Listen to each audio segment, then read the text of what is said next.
Kwa majina naitwa Amin John Nderinge. Kwa sasa hivi ni mjane. Nilifunga ndoa 2006. Ni mama wa watoto watatu.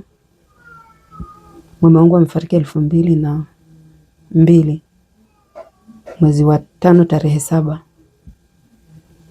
Tangu amefariki nilikuwa ni mtu wa matatizo sana. Mahali nilikokuwa ninakaa nimefukuzwa. Ninaishi maisha ya tabu kwenye nyumba za, yaani nimefanya kujiombea kwa mtu. Sasa ninaona nyumba yangu ipo tu. Nyumba haikai watu. Nyumba imekuwa gofu. Walionifukuza hawakai.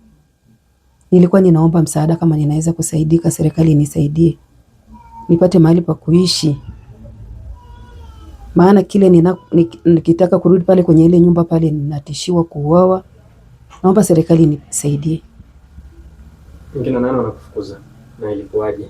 Nilifukuzwa na watoto wangu. Ninaweza kusema ni watoto wangu maana nimewalea mwenyewe. Nimekaa na baba yao miaka 34. Wengine nimewakuta bado wako shule, wengine nimekuta wamemaliza. Wale watoto ndio wamenifukuza baada ya baba yao kufa. Na nimeenda mahakamani, nimefungua mirathi. Kule mahakamani wamefika, wakanikataa, wakasema mimi siwezi kusimamia mirathi, wakampa binti wa mume wangu mkubwa. Nikaona si kitu kwa sababu pia ni familia, sikujua kilichokuwa kimekusudiwa. Walipokuwa wamenikataa nisisimamie mirathi. Tumeenda mahakamani, mwisho wa siku naambiwa kwamba wao wako nilete mashahidi. Nikasema mashahidi wa nini? Watoto wangu wako mbali. Na mtoto wangu huyo mmoja alikuwa bado anasoma. Kwa hiyo walipoenda mahakamani walienda watoto wote, mimi nikaenda peke yangu. Wakasema nyumba ni ya familia ya haiuzwi, nyumba ya kuishi. Lakini ninapotaka kwenda kuishi pale, maisha yangu naona yako hatarini. Maana kijana ni kila sana wendana na mimi anitoe roho. Nilifanya kukimbia. Wakati siku ninapokimbia nahamisha vyombo, walikuja wakakuta na vyombo vingine wakakataa navyo. Wamevichukua, wameuza na funguo wamebaki nazo. Tulipofika mahakamani nikaambiwa nirudi pale kwenye ile nyumba nikaishi. Lakini kwa vitisho ambavyo nimevipata, ninaomba serikali inisaidie. Siwezi kwenda kuishi pale maana nitapotezea uhai wangu pale. Naomba msaada wenu serikali. Mama Samia, naomba usikie kilio changu. Waziri Mkuu, naomba usikie kilio changu. Kama ninaweza kusaidika nisaidike. Ninaishi maisha ya tabu ya kujiombea kwa mtu. Niko kwa mtoto wangu wa kike.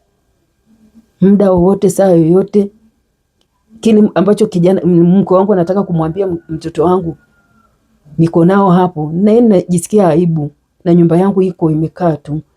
Kama kuna uwezekano wa serikali kunisaidia nyumba ile kuuzika, nikapata na mimi eneo hata rumu moja mahali pa kukaa, nikishukuru Mungu sana. Mlifunga ndoa labda ya kisheria? Nilifunga ndoa kanisani kabisa mwaka 2006 mwezi wa 4. Nimezaa naye watoto 3. Kwa nini pia hata watoto wako hawajapata haki kwenye nyumba? Hawana haki yoyote, kila mtoto anahangaika. Watoto wawili wameolewa, mmoja ndo alisoma akafika form 4 akaachia shule hapo kwa sababu ile nyumba ndio ilikuwa inamsomesha. Baada ya wao kuchukua ile nyumba imebidi ule mtoto aache shule, anahangaika huko mtaani.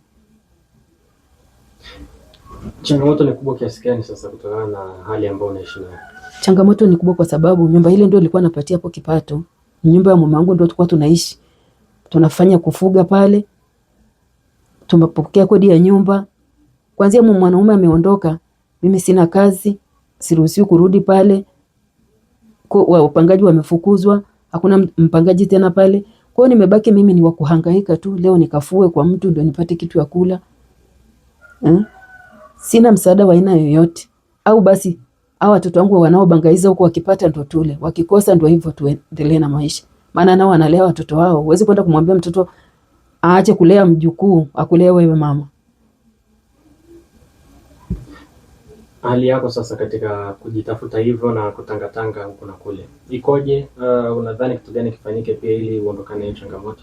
Naona hali yangu ni mbaya kwa sababu mimi mwenyewe ninaumwa sasa na miguu. Nimekuwa ni mtu sijiwezi, yani mguu wangu wa kulia unaniuma vibaya sana. Yani siwezi kutembea useme naweza kutembea muda mrefu. Maana ningekuwa naweza natembea muda mrefu Ningeenda kutafuta hata kibanda sokoni nikasimama, nikakaa, lakini sina huo mtaji wa kutafuta niseme nitaenda kukaa sokoni. Siwezi na sokoni si unajua ni lazima uwe na mahali pa kwenda kukaa. Ukisema nikutandika chini ndio hivyo tena mgambo wanakufuata. Mguu wangu wa kulia ni mbovu. Nina shida ya mgongo pia. Kwa ningeomba serikali inisaidie. Wale kufanya hivyo tunaweza tukasema ni kama watoto wako. Ni sawa, ni watoto wangu maana nimewalea. Siwezi kuwakataa leo kwa sababu baba yao hayupo. Wao ndio wamenikataa, mimi sijawakataa. Ni kauli gani unawaambia watoto kumfanyia mama yao hivyo? Wajue tu hii ni dunia. Maadamu kama labda wanadharau kwa sababu baba niliwalewa ni mke wa pili. Maisha hayajaisha. Yaani kabla hujavuka mtu usitukane mambo kabla hujavuka mtu.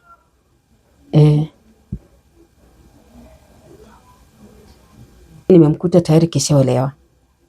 Ambaye ni binti wa kwanza. Binti wa pili nimemkuta ndo amemaliza darasa la 7. Hawa vijana niliowakuta nimewapokea vizuri kwa sababu tulikuwa tunapika chungu kimoja, tunakula chungu kimoja mpaka wameoa wakiwa mikononi mwangu na baba yao, na wakuolewa wameolewa wakiwa mikononi mwangu na baba yao. Kwa hiyo mimi sijaona ubaya wangu. Kama wao wanauona siwezi kujua maana kila mtu ana roho yake. Lakini katika wao watoto mimi ndio watoto wangapi nimewalea mwenyewe kwa mikono yangu, wameoa mikononi mwangu na wengine wameolewa mikononi mwangu. Yaani mtoto niliyekuta ameoa na kuolewa ni wawili. Kijana mmoja kaoa na msichana mmoja ameolewa. Hawa watoto 7 nimewalea kwa mikono yangu, wameolewa mikononi mwangu na wengine wameolea kwenye mikono yangu. Na wakati huo maisha yalikuwaje? Mlikuwa mnaelewana vizuri? Maisha yalikuwa ni mazuri tu, sikujua sasa kumbe baba wao alikuwa ndo kivuli. Yamkini walikuwa na sababu maana kijana mmoja alishataka hata kutuchomea nyumba wakati baba wake akiwa yuko hai. Na kesi ikaenda mpaka mahakamani. Kwani walikuwa tu na visa, sema sasa sikushtuka mapema. Na baba yao ameugua tu muda mrefu mpaka amekuja kufa hapo ndani. Wewe kijana ambaye ndo shida. Hakuwa hata nyumbani, amekuja alitoka nyumbani miaka 5 akaja kukuta babake kafa, ndo ameanzisha vita kuchanganyikana na dada zake mpaka nimefika hapa nilipofika sasa. Ukiachana na hiyo nyumba ambayo ndio ina changamoto au mgogoro, mali zingine vipi? Kulikuwa kuna gari na lenyewe lilichukuliwa na baba mmoja ambaye na kesi nilipeleka mpaka mahakamani. Wakafika pale sasa kwa sababu huyo binti alikuwa ndo msimamizi wa mirathi. Nikaenda kutafuta mwenye gari ambaye amepotea nayo miaka yote mpaka ule mzee amekufa. Nikamleta mpaka mahakamani. Nilimuita tu aje atoe ushahidi kwa sababu yeye si ndio msimamizi wa mirathi. Alikataa. Akaniambia kupambana nalo ukilipata ni la kwako. Imebidi nimekosa nguvu kwa sababu sina nguvu. Msimamizi wa mirathi ndiye anatakikana hangaike na mali za marehemu. Kwa hiyo nilikosa nguvu, mtu akaondoka akaenda. Na aliyeondoka na gari unamjua mpaka sasa?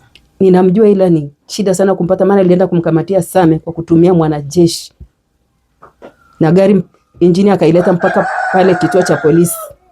Kwamba ameshalichinja, ameuza spare, kitu chokuwa kimebakia ni injini. Akaileta mpaka ile kituo cha polisi pale Central. Nyumba ambao ni ina vyumba 12 ambavyo ndio unasema viliachwa na marehemu. Ndio.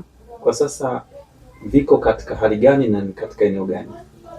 Kwa kweli imekuwa magofu kwa sababu hakuna anayeishi pale. Anayeishi pale ni mjukuu anaitwa Joel ambaye nakwambia ni mwiba, ni baba yake. Baba yake naye hayupo, yuko Dar es Salaam. Ninavyosikia. Yuko Dar es Salaam. Kwa hiyo anayeishi pale ni huyo mjukuu. Imekuwa kwa ujumla ni nyumba ya kufanyia matukio. Kwa sababu imekuwa ni garage. Kule nilikuwa nalala mimi, ambapo nilikuwa nalala na mume wangu. Kumekuwa ni ndo kunawekwa mapikipiki mabovu, mabaiskeli. Rumu zingine mtu anakuja anachagua ni rumu ipi aingie avutie banki.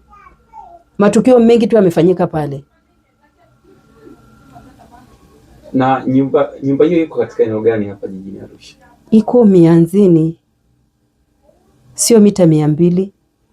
Kwa sababu nikisema ni mita 200 itakuwa juu sana. Iko Mianzini Mataa. Napatikana Murieti. Namba zangu za simu ni 078 66 55 314. 078 66 55 314. Kama ambavyo tumekuwa tukikujuza kwamba na Nyaro TV tupo kwa hisani kubwa zaidi ya Saidi Makebo, Huyu ni bingwa Tanzania nzima, hakuna sehemu nyingine yote ambayo unaweza ukapata kamera zenye ubora wa hali ya juu kama kwa Said Makebo. Huyu ni bingwa kweli kweli. Tumefika hapa na bidhaa zake zipo nyingi sana. Anazo CCTV kamera, anakufungia internet popote pale ulipo Tanzania, lakini pia anakufungia electric fence kwa ajili ya masuala ya ulinzi na usalama. Lakini pia kama haitoshi, anazo pia na vitasa vya fingerprint kwa ajili yako wewe Mtanzania. Ukiachana na hilo, pia anazo gate motor kwa ajili yako pia wewe Mtanzania. Utake wapi huduma bora kama Said Makebo alafu ukaikosa? Fika hapa, napatikana Arusha mkabala na geti la shule ya sekondari Bondeni, ama unaweza ukampigia kupitia nambari ya simu ya 0688 648988 0688 648988. Huyo ni Said Makebo Sagras Digital, tuko nao hapa Arusha, lakini pia Tanzania nzima na kufikia kwa huduma bora kabisa. Kumbuka kwamba kebo zake ni kopa za kisasa kweli kweli, zina hadhi ya kimataifa na ni za kisasa. Ukisikia kisasa basi ni kisasa yenyewe.